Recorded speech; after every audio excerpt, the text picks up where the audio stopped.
Okay, so good evening, everybody. I'm Bat El Spivak, for people who know me less. Um, and I work for the Jerusalem Green Fund, and we are the organization that is hosting and runs the English Focus Group. And so it's fun to see familiar faces and, of course, new faces. We try to run this program every 6 weeks or so. It's always on Zoom, although we are sort of thinking of ways to get everybody out of Zoom and in person, but we might share about that later. So we always have a different topic, and just in short, we have the Jerusalem Green Fund has a Jerusalem Sustainable Lobby, which happens in very much fast-paced Hebrew, all kinds of topics affecting Jerusalem at any given moment. And this group was created in order to give access to the English-speaking community to also be on the same page and know what's going on in the city, and also to have a forum where we can initiate different ideas, share ideas, initiate programs, or the case may be. So that being said, tonight we have a very special opportunity where Richard Corman, one of our absolutely founding board members, our vice chair, will be speaking this evening about something that's really close to his heart. I won't say more because you have a great introduction. So everybody should welcome Richard. We're definitely gonna have time where we're gonna listen to Richard, and then we're gonna have Q&A. And then after that, we'll just kind of close up the meeting all together. So if anybody has questions, you can either write them in the chat or wait till we get to the Q&A. Without further ado, and I'll give it over to Richard. Thank you. And be sure to keep your microphones muted as much as possible. Thank you, Batel. The topic for this evening is low to littering in the public domain. Since we're all English speakers and we've come from a variety of different English-speaking countries to our beloved and cherished country that we now call our home, I'm sure I speak for many of us in saying that we had some culture shocks along the way, whether it was language, whether it was bureaucracy, the Middle East culture. And tonight I'm going to be speaking about littering, which was a major culture shock for me. I'm sure we're all familiar with the fact that in Tefillah, in Jewish prayer, as well as in the Tanakh, the land of Israel is often referred to as Eretz HaKodesh, Holy Land. I'm sure we have pictures in our mind before we made Aliyah of people coming from distressed countries around the world, coming to Ben Gurion Airport, kissing the very tarmac, kissing the very holy land that they now could call their home. And yet, why do so many people choose to litter and deface this very, very special land that has so much meaning, not just for the Jewish people, but for so many other cultures? What is the problem? And it's not just Yerushalayim, it's throughout this country. I'd like to share with you my personal story and then share with you two models, one American, one Israeli, and then I will issue a call to action and hope that a good core group of you will want to be part of a social action committee, or as we used to call it, Tikkun Olam, so that we can start and launch a major new initiative sponsored by the Jerusalem Green Fund. And we can say that it happened this evening. So let me first start with my personal story. My wife and I made Aliyah 14 years ago from New Jersey. My entire professional career was in the Jewish community, most notably as an executive director of a JCC for 21 years. On the lay leadership side, I was involved with Rutgers Hillel, making sure that the university Hillel for Jewish students would now have a suitable home.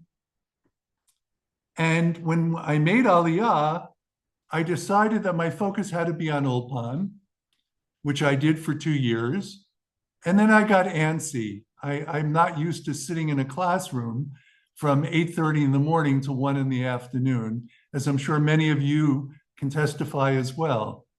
And so I went around and offered my services as a volunteer.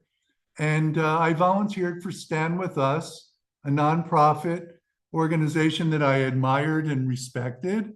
And after 2 months, Michael Dixon said, I need to hire you.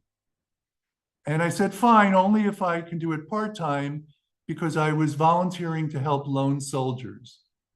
And so for 7 years, I worked at Stand With Us as their first development director, raising funds, and I volunteered to help lone soldiers. That launched a new organization called the Michael Levin Base, that together with 2 female co-directors and we started a new Amutah just 6 years ago, and now we are serving 3,600 young men and women. Why do I share all of this with you? Because from day one, when I made Aliyah, all my friends, all my neighbors were complaining about the public domain, the lack of recycling, the terrible litter that was blighting our neighborhoods. And I would encourage people to take a bag and on their way to their class or to their errand, they can pick up what they saw on the ground, or if they needed to recycle a can, a bottle, to do so. I then realized that this was much more serious, and I suggested that a few people join me, and that a couple of times a week, we go out and we do something in a park or in a parking lot. And a couple of people did join me, and then they kind of got tired, and they just said, you know, it's really for the sanitation people to do. I just don't have the time anymore. And yet something inside of me, because I'm not just a talker, I'm really a doer, said that I'm going to make a difference in my neighborhood. And my neighborhood became a much larger neighborhood because for the past 13 years, I have been getting up anywhere from 4 to 5 in the morning, started at 2 times a week, 3 times a week, and now it's 6 times a week. And I go out for an hour to an hour and a half. I have different routes, different days, whether it be Baca, Arnona, Talpiot, a variety of different neighborhoods. And I've gotten everything on the spectrum from people saying, many people complimenting me, saying kol hakavod, because they realize I'm not a sanitation worker. And then I've had people say, you're crazy, you're wasting your time. This is not going to do anything. It's not going to accomplish anything. And then to my surprise, I've had the other extreme, where I could be in Rami Levy on a bus, or even in Machane Yehuda, the Shuk, where people will come up to me and say, here is the tzaddik of Yerushalayim, because I've seen him on Derech Hebron at 5:30 in the morning. Crazy, right? But I've had staying power, and yet, who are my friends? It's the joggers, the cat ladies, the teenagers that are walking back from an overnight party. And I try to educate people as much as possible. And yet what I'm doing, even though I feel good about it, and the reason why I do it early in the morning is because it's the safest time. I don't have to worry so much about cars. I don't have to worry about other issues. And I listen to podcasts so I don't go crazy. And I use a grabber so I don't develop back problems. But what I'm doing is Band-Aid stuff. And I realized that what needs to be done is much, much more. Now, let me go back in time. About 10 and a half years ago, Naomi Tzur, our chair of the Jerusalem Green Fund, was running for mayor. And I was very impressed when I heard her speak at a Meet the Candidates Forum. And I went up to Naomi afterwards and I said, I have a passion for the environment and for cleaning up Yerushalayim.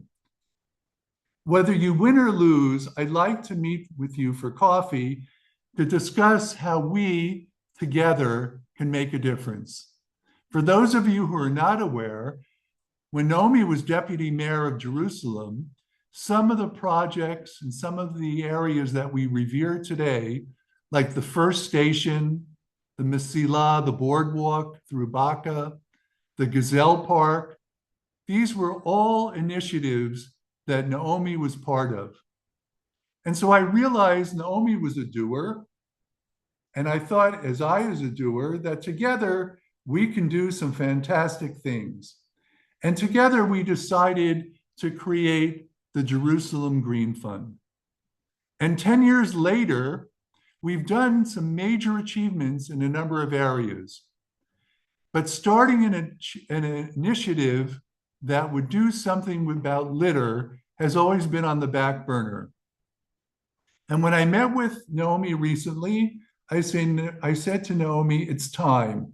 It's really time to move this to an area where we can take responsibility with partnering with the area, with the municipality, and making it happen.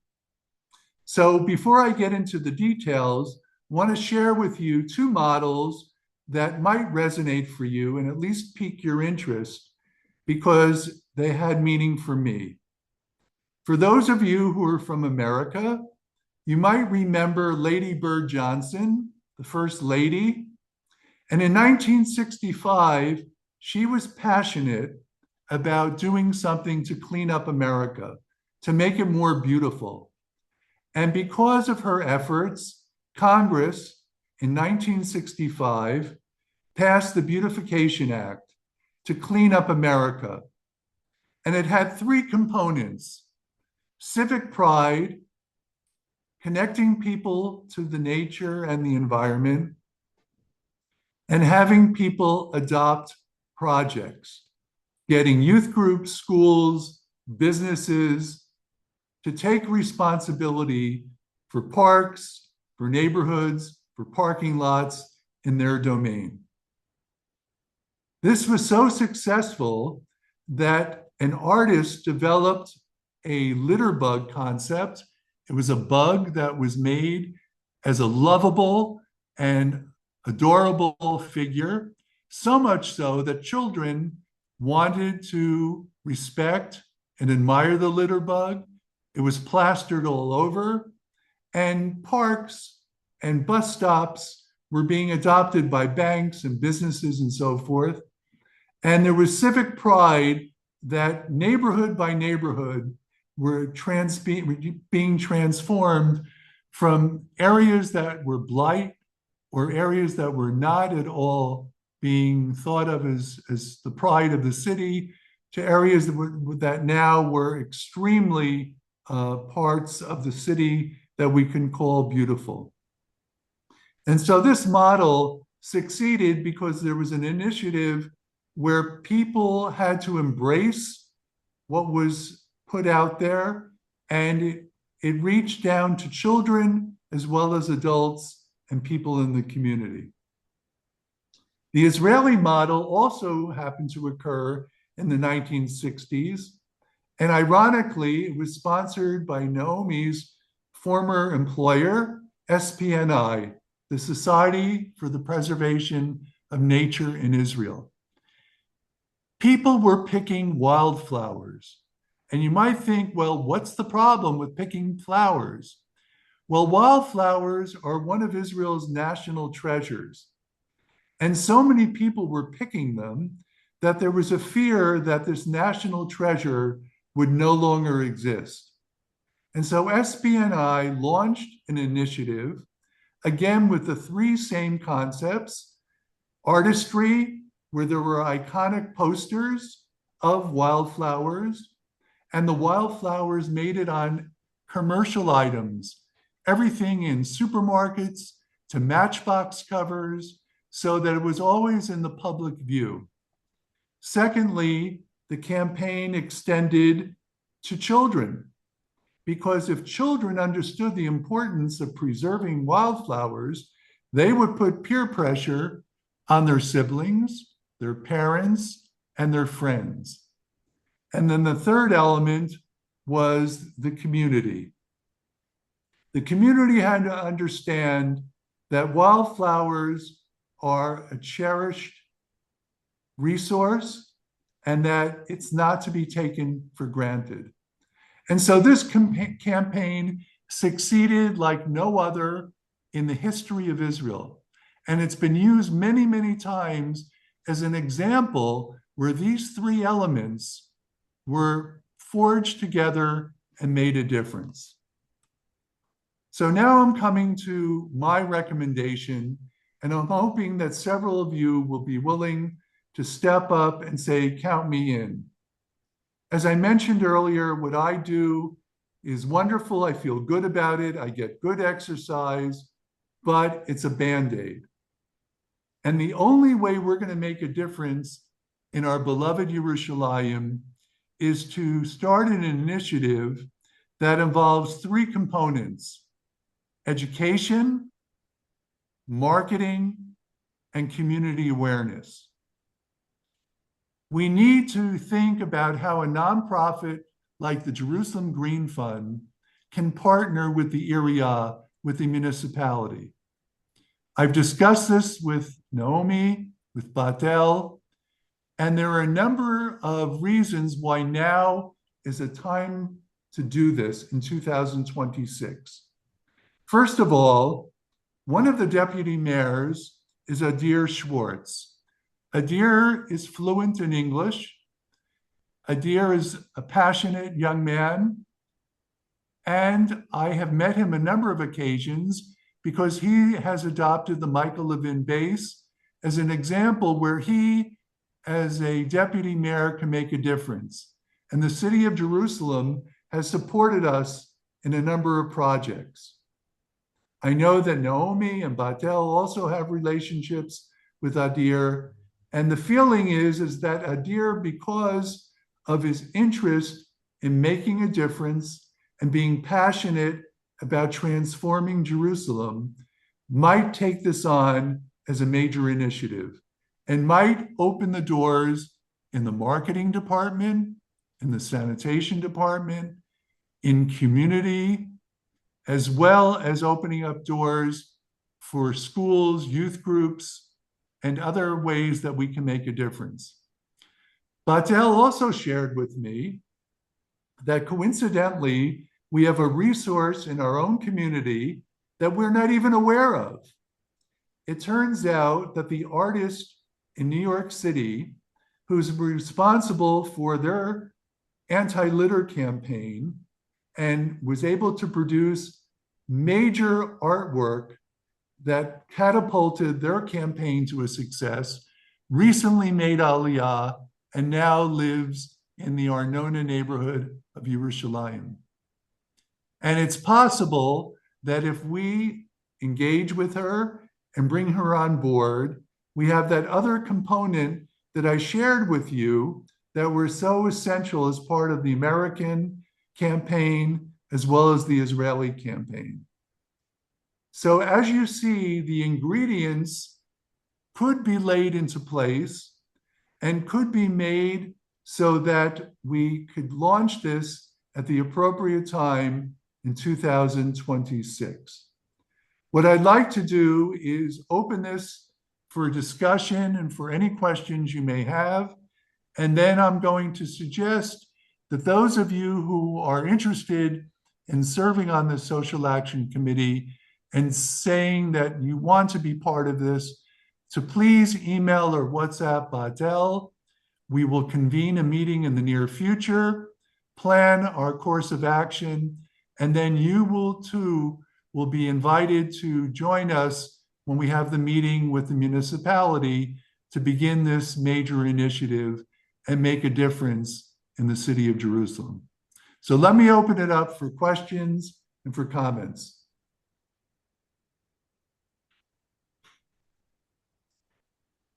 Okay, Judy?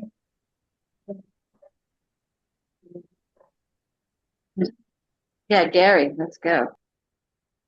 First, I just want to say to Richard, call kavod to you for taking this on. I mean, it's just it's so badly needed, and like you said, just picking up after what other people are doing is great, but doesn't really get to the source of the problem.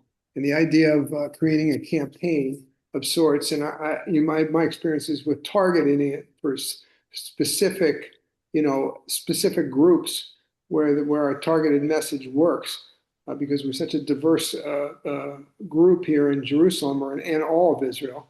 I think we could have some great success. So, anyways, I just want to start with Richard, call kavod to you, and Hashem should give you the strength to continue with this. Thank you. Thank you. Judy, you wanted to make a comment? No? Okay. Anyone else? So yeah, hi Richard. Yeah. Can you hear me? Yeah. Hi, Ruvain. Hi. Thanks for the invitation there. I just picked it up at the 11th hour, and good to see this happening. I guess my question is about the history of this. Is when I was working with you and the others in the cleanup committee, we did have some accomplishments, and I think those are worth noting. For example, working with Mayor Leon, the trash cans that came, I think made a big difference. You said, why is this the case in Israel? And it's clearly not Singapore, where there's a culture and fines that will enforce putting the trash in your pocket. But when there was no place to put the trash, I think you can understand that people were stuffing it in pipes or just dropping it. I've felt that the city has cleaned up a lot, and I've talked to other people, and they seem to confirm that. So I think it's good to build on the momentum. Maybe you disagree. I know my neighborhood, I can see the U.S. Embassy from my Merpeset, and I made the quip that all you need to do is put a U.S. Embassy in your neighborhood, and it gets cleaned up. So maybe it's a little bit of an anomaly, but I think there's been changes and need to be built on for sure. Well, thank you, Ruvain, and thank you for coming this evening. You're right. There's Sure. been some noticeable change. Mayor Leon has made this a priority of his administration. But again, it's been adding street sweepers. It's been adding extra cleanups after Shabbat. It's not changing the culture. Just today, as I was coming home, I saw a teenager throw his soda can on the ground, step on it, and I saw he was wearing tzitzit. Mm. Yeah. I don't want Yeah. to make the accusation, but clearly there's an educational piece here. Yeah. Why is his collective home any different than his private home? I'm sure he receives an education at home that talks about the need to revere and respect the land of Israel. But yet, what I saw today is an example of the fact that we need to foster education, we need to change the culture, and we need to put in practice peer pressure where people are going to say, this is our collective home, let's take care of it. So it can go a long way. And just from my own perspective, when I started picking up trash 13 years ago on an hour or an hour and a half route, I would have 3 bags of trash and 1 to 2 bags of recyclables. Today in 2026, it's the same 3 large bags of trash and 2 large bags of recyclables. Richard, I want to say something about the education. Okay, Um, Myra? I think Or that, Rochelle, This, okay. Rachel. I'll talk after Rochelle. Okay, go ahead, Rochelle. okay. In my neighborhood, I do see new bins and a real effort, but not by the people who throw out their garbage.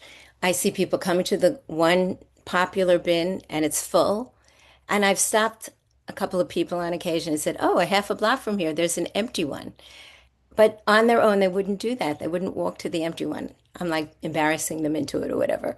But I don't, and these are adults. I don't get it. I don't understand how aesthetically and health-wise this doesn't disturb them. And there are There used to be one big dumpster. It was disgusting. They removed that, and we have at least 4 bins on neighboring corners, and that's great. But people aren't using them because it might mean walking 20 steps further. Well, I'd So like to add I another think we need point. signage maybe or cameras. I don't know. I want Myra. my bait noir is the dog poo. I cannot understand in Jerusalem, the holy city, why so many people who have dogs don't clean up after them. And I've been complaining ever since I arrived here, which was 7 years ago.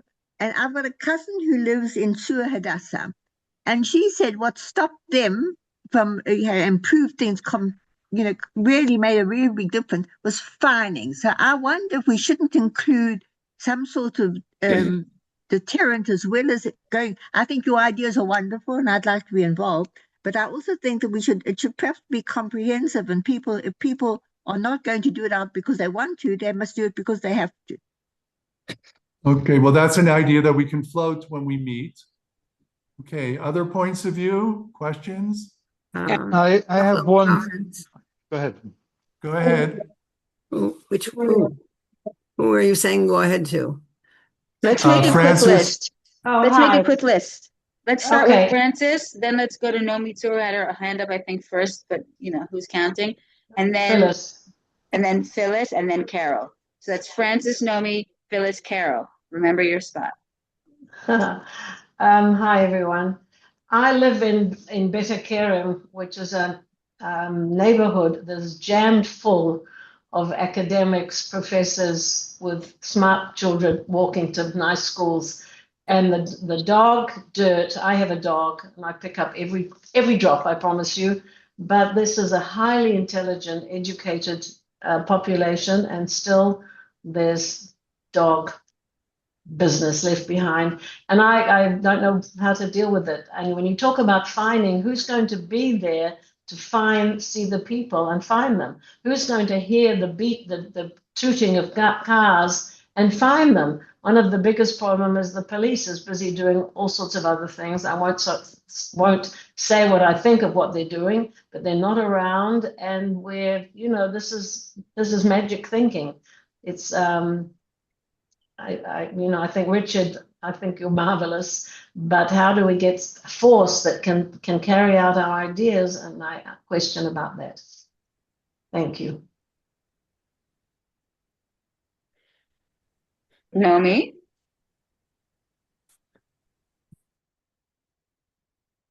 Nomi, you're muted. Sorry. Okay. Can you hear me now? Richard, what you're doing is wonderful. And I think we have a real chance to make a difference. A few comments. First of all, I don't know whether you remember when we first started discussing this, and Ruben was in on it too. I very much wanted to adopt what I call a tortoise and you call a turtle as a symbol, a mascot for our campaign. And in the last couple of years, one of our employees, Maya, who is also a graphic designer, designed a very charming tortoise in different poses, who is willing and ready to be our mascot, and it actually exists. So if you think it's a good idea, and the reason I thought we could use the tortoise is because he goes around with his home on his back. So wherever he is his public domain. So he can go to different parts of the city and comment on the level of cleanliness and the level of tidiness that is being maintained in the neighborhood. And I think he could make a very good mascot for us. One comment about the fining. The trouble with fining is you have to catch someone in the act in order to fine them. And that's not easy. In the case of dog poo, there are fines in the city because they often test the DNA of dog poo and then they can trace it to the owner. And I know of people who have been fined. But they don't catch all of them and they don't deal with all of them. So it may still be a problem in some neighborhoods. But we simply have to think, I think we have to, there's so much to be done here. And also people don't bother to use, you, Richard, say that you have 3 bags of waste and 2 bags of recyclables. Many people don't bother with the recyclables. They put them all into the main garbage bin. And that is one of the things that causes them to overflow. If they put all their packaging into the orange bin and all their glass into the glass bin and paper into the paper bin, there would be much less garbage to throw away. So these are also things we have to think of that could have an impact. Yes, thank you. Okay, now we have, who did I say? Me, I think I Phyllis. said Phyllis. Phyllis. Yeah, I have a couple of comments. Just regarding mascots, there is a very nice mascot for the recycling, and hopefully it will make an impact. I'm very frustrated because I recycle everything, and people say, I just throw it into the garbage. And I said, no, I recycle everything. It's important. And I try to talk to people about it. A comment about the dog poo. Part of the problem is people let their dogs out instead of keeping them on leashes, which is a separate issue. But when they're running around, there's nobody there to pick up the pooper scooper or whatever. But I do recall years ago, and they seem to have disappeared, I think, or I don't get around so much anymore. A little bit, it's not quite as mobile as I used to be.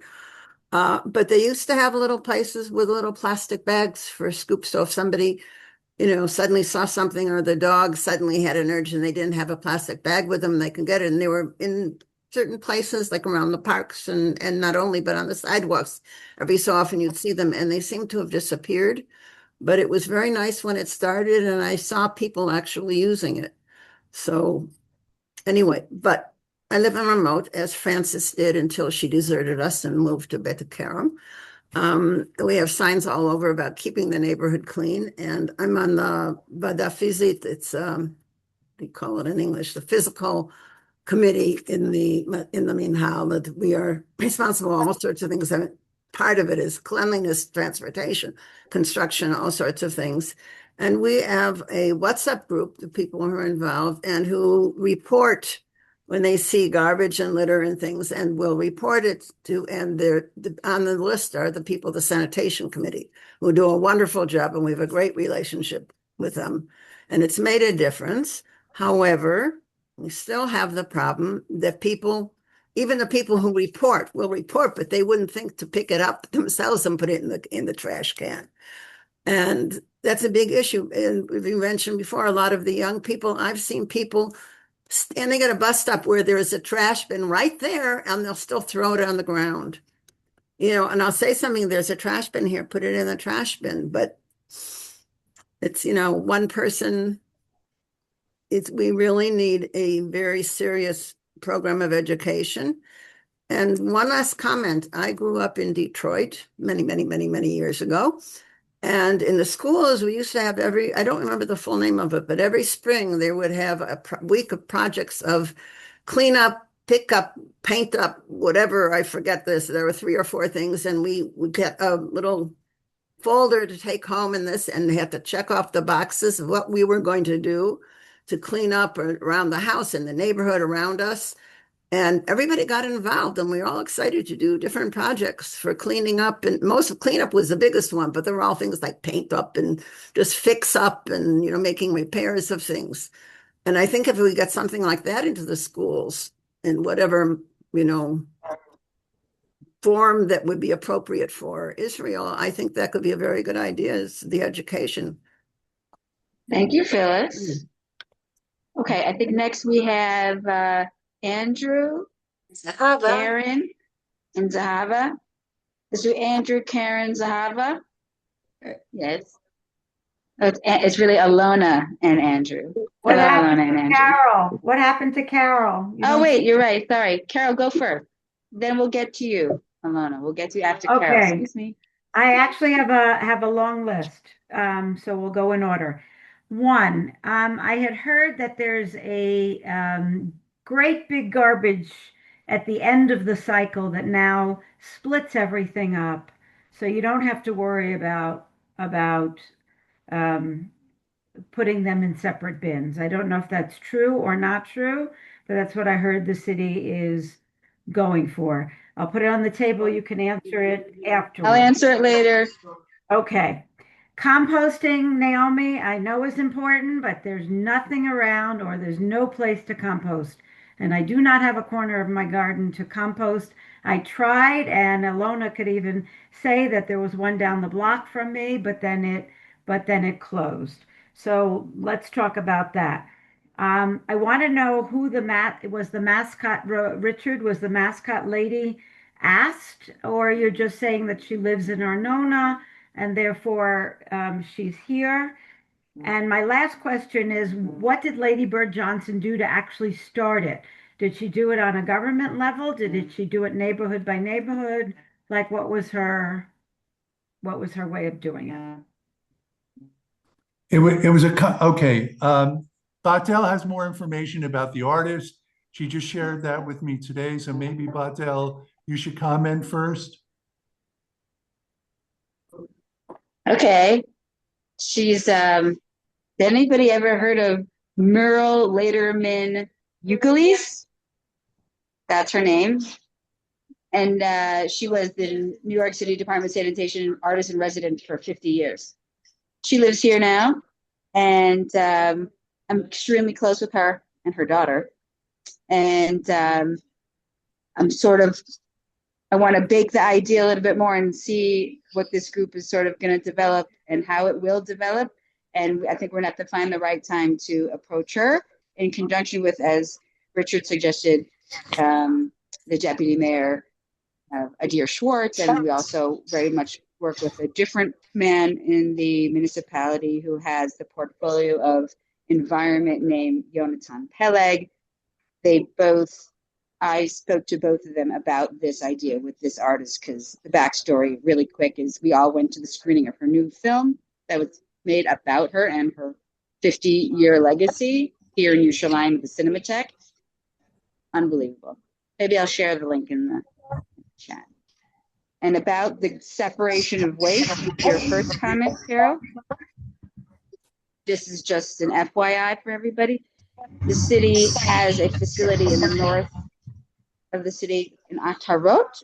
Atarot has a factory that separates all of our waste, and it goes there. All the trucks go to that place. It separates it out with air and things that move and identifies and optics and things like that. And it spits out all the trash at the other end into this kind of plastic, that kind of plastic, this kind of metal, that kind of metal, and whatever. They can tell it what to do. It's a giant computer.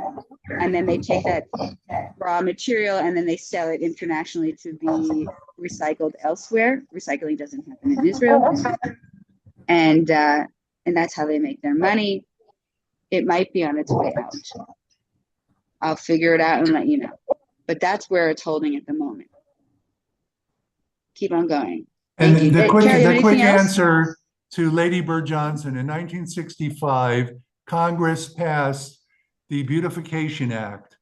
This was obviously her husband pushing so that his wife's passion for beautifying America would be passed on a national level, and then each state was able to govern as they saw fit through these three areas that I mentioned: civic pride, connecting people to the nature, and project pride, that the students and businesses were expected to adopt or take responsibility for neighborhood parks, bus stops, and so forth.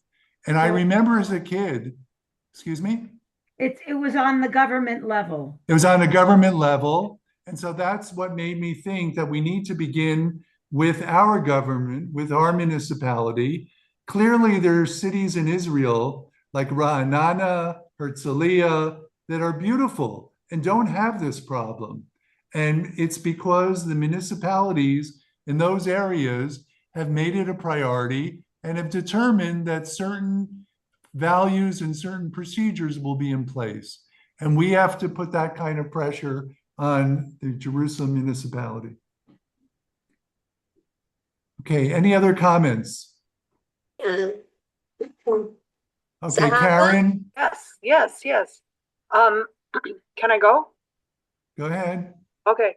A few things, call a vote, etc. I think it's essential that there's some kind of knas because I have a dog in Ghana Pamon. I walk her, and like one person got a ticket for 300 shekels, and that's circulated, and it really made a difference in that park. Also, what about crosswalks? Like, how did they most people stop for pedestrians now at crosswalks. That's because they got tickets or they're afraid they're going to get a ticket. And the same thing with talking on cell phones. How did they do it? People are afraid that they're going to get fined. And even if someone sees it, I don't know. There are ways of enforcing. I think it's essential to include it along with education and along with the other things you said. But I think it's exceedingly effective. Okay, others, Judy? Just a little background. I've been here a long time, 55 years next week. And when Teddy Kollek was the mayor of this city, it was significantly cleaner because Teddy Kollek cared what the city looked about. Since then, we have not had a mayor with the same kind of dedication. You would see Teddy going around town at 5 o'clock in the morning, driving around with his driver and getting out and picking up garbage. He might fall asleep at a meeting at 3 o'clock in the afternoon, but he cared about what was going on. And I think that, well, first of all, the city was much smaller then and much more homogeneous. But I think people also realized that the mayor cared, they should care too. So I have a comment. Thank you, An Judy. example. Yes, Zahava. I live in Greenwich Village in New York, and there's big fines for building owners if they don't keep the sidewalk clean, especially of snow and ice. But after COVID, when I came back to New York, half the stores were empty. And there was considerable litter in the street. In addition to which, this is a neighborhood like Jerusalem with a great many tourists. So they don't care. But the neighborhood association started a campaign which involved fines. And what we did, we posted big pictures of the tickets and the fines on lampposts.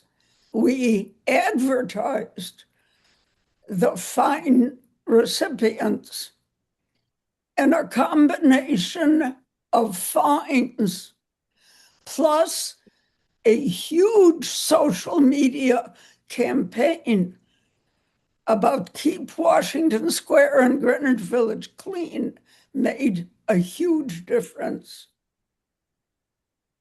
End of comment. Hey, Lorraine, you wanted to say something? You're muted. Okay. I think that somebody here did touch on something that's really important.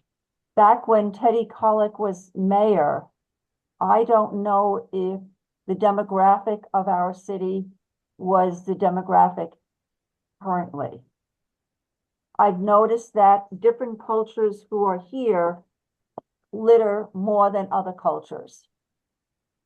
And I'm not really sure whether or not certain demographics who live here right now would really care if they were fined, because they may not pay the fines, because our police are so heavily overburdened with so many different issues. And another issue that is going on is that the construction that's all over our city is causing a little bit more littering than before.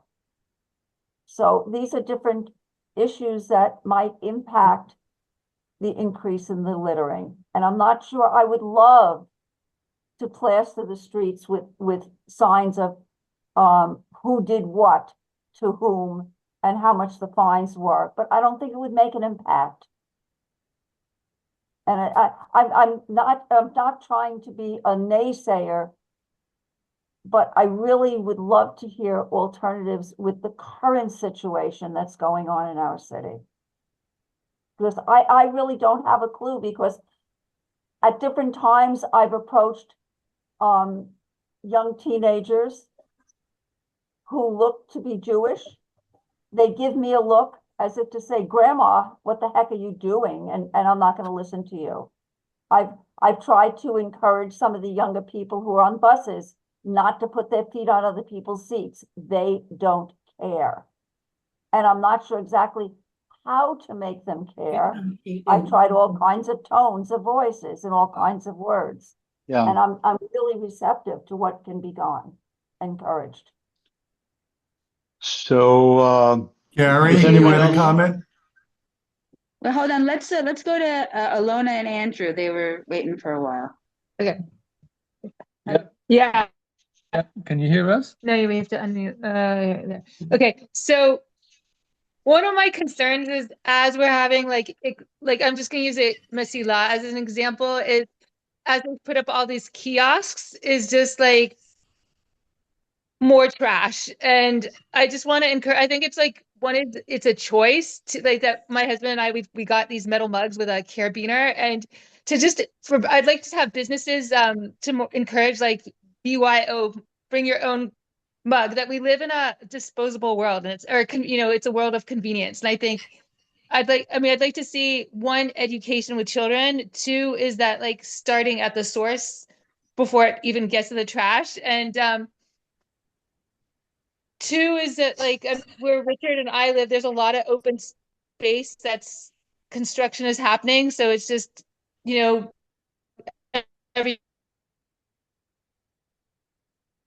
everybody from taxi driver trash when there's a festival or so.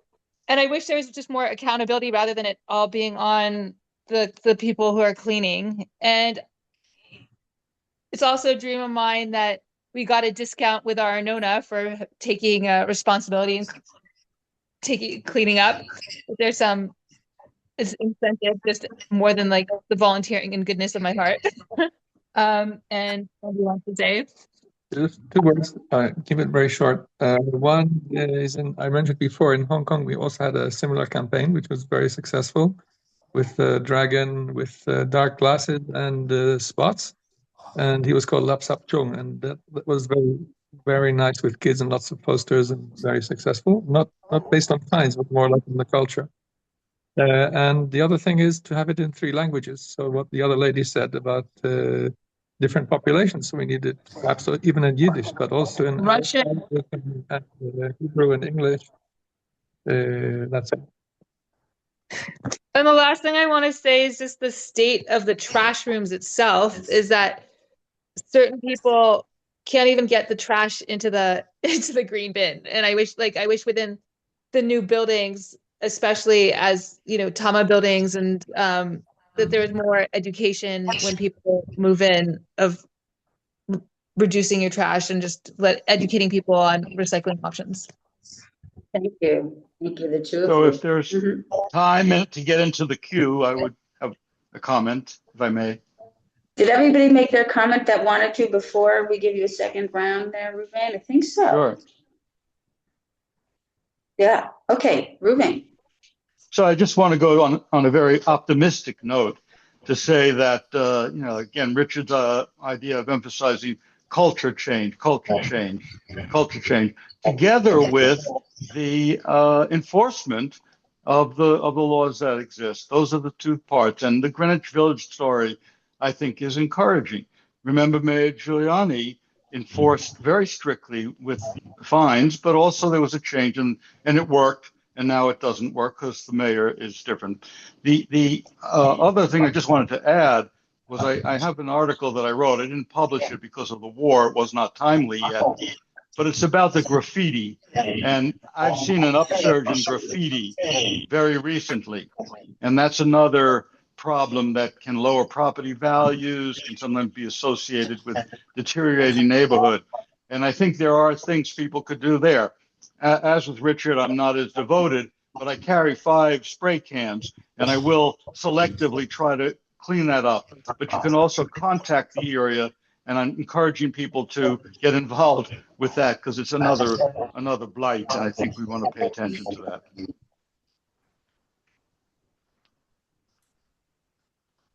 Thank you, Ruvain. Yes. Does anybody else want to say something that hasn't spoken yet? Maybe Rena, Nancy.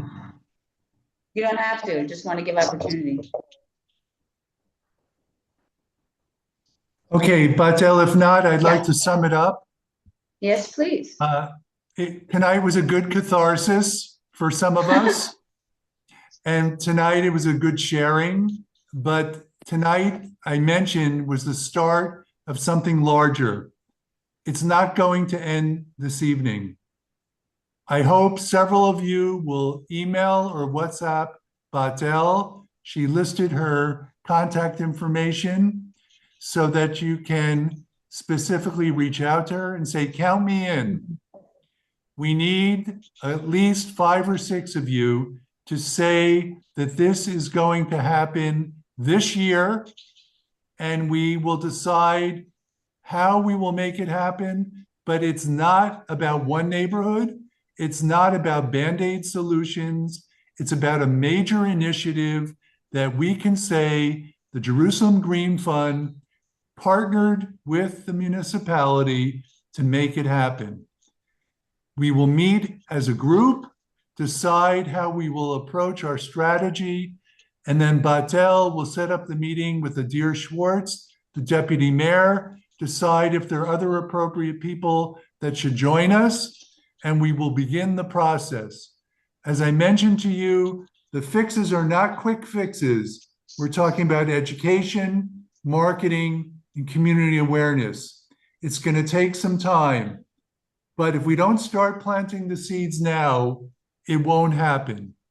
And that's what the Jerusalem Green Fund was founded. It was founded to take responsibility in areas about making the city greener and cleaner. And that was the purpose of this evening, to begin an initiative, and hopefully I will have other people that say, Hineni, I'm in, count me in. I don't want to do this by myself. And I promise you, it won't be at 5 a.m. That's already a good sell, Richard. All right, thank you for participating. Thank you, Richard, for your inspiration. I assume I speak on behalf of everybody who's feeling inspired by your devotion and your stories today. So thank you. That's why you're on our board. Well, I'll just have one. I'll have one footnote. Yes. I recently had surgery, so I'm on sabbatical. So if you don't see me, it's not because I'm lying. My doctor gave me strict orders to be off the street until March 1st. So I don't want you to think anything other, but I'll end with this comment. I mentioned earlier, I was the executive director of a JCC for 21 years. Do you think that I ever thought that when I made Aliyah, I would be getting up at 4 a.m. to do what I'm doing for 13 years? What's driving me? What's driving me is I love this city. We all love this city. We all love this country.